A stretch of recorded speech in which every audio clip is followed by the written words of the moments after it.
We'll talk about drafting body paragraphs for essay number one. And, for the lesson this week, my assumption is that we'll be able to recall some information on introductions and conclusions from our English 1 course. So this recording is specifically about body paragraphs. Right, so first, when you're thinking about body paragraphs, you need to recall your thesis statement because that is the foundational idea or the umbrella idea for the entire essay. So from the previous example, and again, I'm going to keep using the same example. I'm not going to kind of change it up here. My example from the previous recording is people are not ethically bound to follow laws that are based on discrimination and should practice civil disobedience in honor of democratic principles. So overall, that is the idea that I want to promote in the essay, and essentially each body paragraph should, to some degree, speak to that thesis statement. Right, from my outline, this is going to be my first topic sentence. Over the course of American history, quote unquote, unjust laws have marginalized minority groups. So that is the arguable point that I want to use in this first body paragraph to demonstrate my thesis statement. Right, so when I'm thinking about developing the argument, here are a couple things that I need to keep in mind.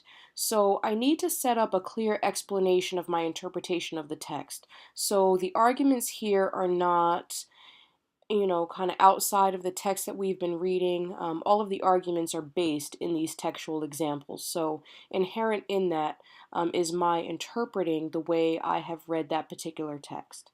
Right, so I need to make sure that I've done that. Next, I need to integrate relevant quotations into my argument, and those are going to be quotations specifically from the text. Sometimes you can go outside of the text for these particular pieces as long as the sources that you've chosen are relevant to the argument. I need to make sure that I follow MLA guidelines in my in-text or parenthetical citations and for the works cited page. So there is a separate recording on MLA documentation that you can refer to a little bit later on. Next, I need to make sure that I use transitions in the body paragraphs as necessary. Sometimes those transitions will be at the beginning of the body paragraph. Other times they'll be in the middle of the paragraph, especially if I'm kind of switching over ideas or introducing a counterclaim, etc., which I will do an example of once I get down to the body paragraph. And finally, I need to consider both the supporting statements and the opposing statements from the outline that I started during the previous unit. So I need to think about how I'm going to get in some supporting statements, but also challenge some opposing statements in these body paragraphs.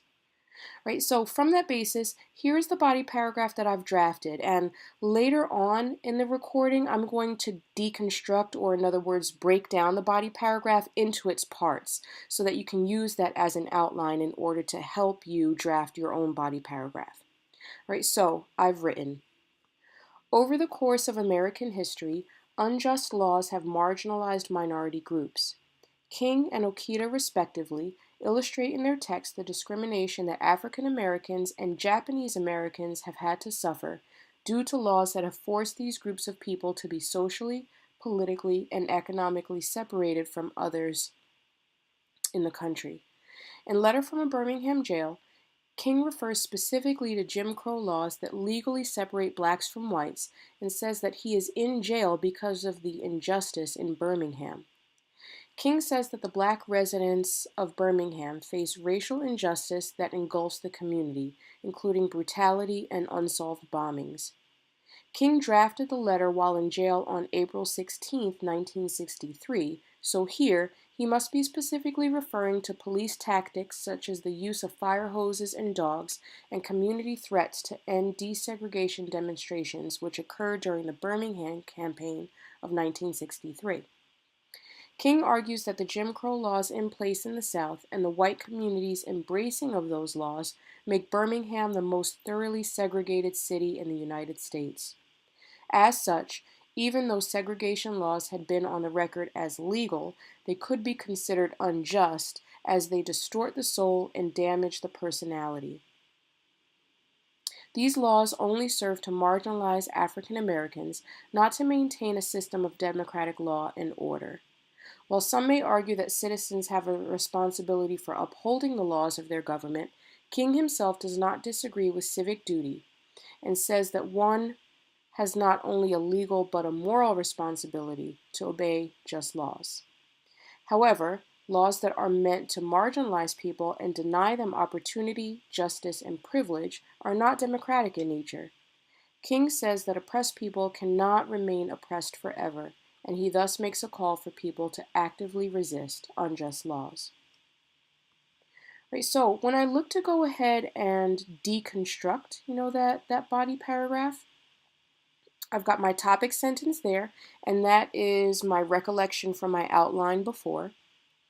Right, and then I need to start to set up links to the topic sentence. So I want to show how the two texts argue for, right, my topic sentence, or the argument in my topic sentence. Right, and then I go into a subpoint here where I'm looking in this paragraph specifically at the King text. And I'm going to, in my second body paragraph, talk about the Okita text, but I'm going to be using the same idea about American history and unjust laws. So I just want the reader to know that in this paragraph, I'm specifically going to talk about the King text. And I've done that because I think that talking about both of those texts in this paragraph is just going to be too much. So I want my reader to know that, so I am listing a subpoint here. From that subpoint, I go into my support of that argument, or in this case, which is a textual reference, and just a couple of things I want to note about the textual references. And again, you had some instruction on this in English 1, and some of the early chapters in Reading Literature and Writing Argument have talked about using textual references. Here, I've decided to use this hard bracket. And I can use that hard bracket when there are things in the quotation that I want to change for grammatical purposes, so that's why I've done that. And you'll also notice that I haven't used the quotation in its entirety.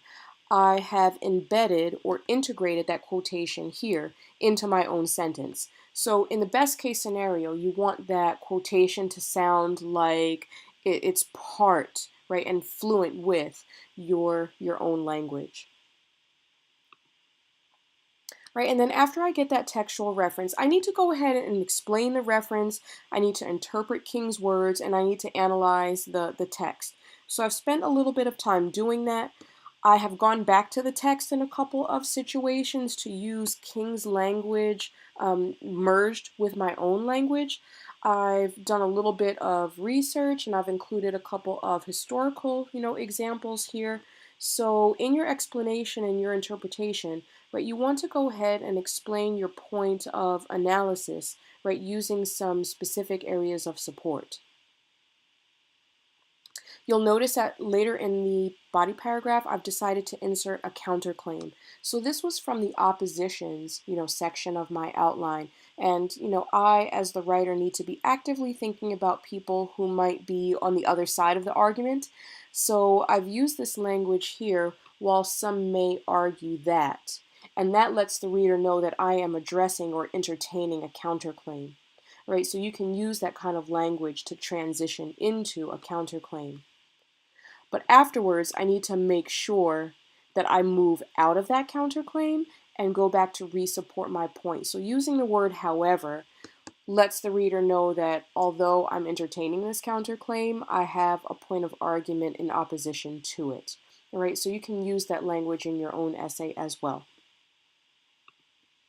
All right, and then finally I've got a concluding statement. I need to make sure that I conclude that paragraph and kind of tidy it up before I transition into the next body paragraph, during which I would entertain and examine Okita's